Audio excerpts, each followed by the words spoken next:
ಸ್ನೇಹಿತರೆ, ನನ್ನ ಹಿಂದೆ ಕಾಣುತ್ತಿರುವ ಈ ಖಾಲಿ ಜಾಗ ಕೇವಲ ಮಣ್ಣಲ್ಲ, ಇದು ನೂರಾರು ಕುಟುಂಬಗಳಿಗೆ ಬದುಕು ಕಟ್ಟಿಕೊಟ್ಟ ಕುತ್ತಾರಿನ ಹೆಂಚಿನ ಕಾರ್ಖಾನೆಯ ನೆನಪು. ಒಂದು ಕಾಲದಲ್ಲಿ ಮಂಗಳೂರು ಹೆಂಚು ಕರಾವಳಿ ಜನರ ಜೀವನಾಡಿಯಾಗಿತ್ತು. ಇಲ್ಲಿನ ಮಣ್ಣಿನ ಹೆಂಚಿಗೆ ವಿದೇಶದಲ್ಲೂ ಭಾರಿ ಬೇಡಿಕೆ ಇದ್ದ ಸುವರ್ಣ ಯುಗವದು.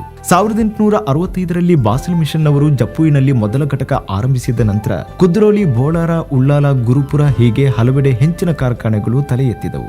ಆ ಸಾಲಿನಲ್ಲಿ ನಿಲ್ಲುವ ಪ್ರಮುಖ ಹೆಸರೇ ಕುತ್ತಾರಿನ ಈ ಹೆಂಚಿನ ಕಾರ್ಖಾನೆ.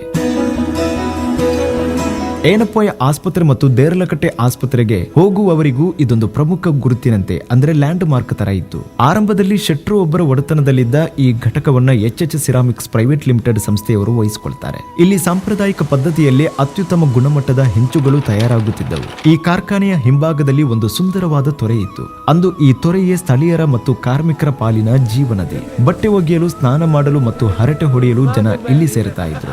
ಆದರೆ ಕಾಲಕ್ರಮೇಣ ಜನಸಂಖ್ಯೆ ಹೆಚ್ಚಾದಂತೆ ಈ ಜಲಮೂಲ ತನ್ನ ಅಸ್ತಿತ್ವ ಕಳೆದುಕೊಂಡಿತು. 1980ರ ಆ ಕಾಲಘಟ್ಟ. ಕೊಣಾಜೆಯಿಂದ ಮಂಗಳೂರಿಗೆ ವಜ್ರೇಶ್ವರಿ ಎಂಬ ಒಂದೇ ಒಂದು ಬಸ್ಸು ಸಂಚರಿಸ್ತಾ ಇತ್ತು. ಕೊಣಾಜೆಯ ಸುತ್ತಮುತ್ತಲಿನ ಕಾರ್ಮಿಕರು ಕೇವಲ 20-30 ಪೈಸೆ ಟಿಕೆಟ್ ಕೊಟ್ಟು ಈ ಕಾರ್ಖಾನೆಗೆ ಕೆಲಸಕ್ಕೆ ಬರ್ತಾ ಇದ್ರು. ಕುತ್ತಾರು ಮಾತ್ರವಲ್ಲದೆ 300 ಬೆಳ್ಮ ಗ್ರಾಮದ ನೂರಾರು ಕುಟುಂಬಗಳಿಗೆ ಇದೇ ಜೀವನೋಪಾಯವಾಗಿತ್ತು. ಅಂದು ಈ ಕಾರ್ಖಾನೆಯಿಂದ ಮೊಳಗುತ್ತಿದ್ದ ಸೈರನ್ ಅಕ್ಷರಶಃ ಕುತ್ತಾರು ಭಾಗದ ಜನರ ಗಡಿಯಾರವಾಗಿತ್ತು.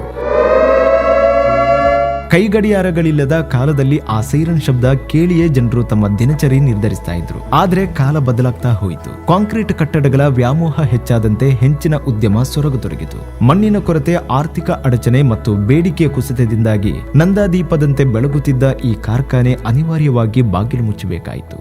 ಈಗ ಇಲ್ಲಿರುವುದು ಬರೀ ಖಾಲಿ ಜಾಗ ಮತ್ತು ಮೌನ ಮಾತ್ರ. ಇಂದಿಗೂ ಇಲ್ಲಿನ ಹಿರಿಯರನ್ನ ಕೇಳಿದ್ರೆ ಆ ಎತ್ತರದ ಚಿಮನಿ, ಸೈರನ್ ಶಬ್ದ ಮತ್ತು ಮಣ್ಣಿನ ವಾಸನೆಯೊಂದಿಗೆ ಕಳೆದ ಆ ಬಿಡುವಿಲ್ಲದ ದಿನವನ್ನ ನೆನಪಿಸಿಕೊಂಡು ಭಾವುಕರಾಗ್ತಾರೆ. ಆದ್ರೆ ನೂರಾರು ಕುಟುಂಬಗಳಿಗೆ ಬದುಕು ಕಟ್ಟಿಕೊಟ್ಟ ಈ ಕುತ್ತಾರು ಕಾರ್ಖಾನೆಯ ನೆನಪು ಮಾತ್ರ ಎಂದಿಗೂ ಅಳಿಯದು.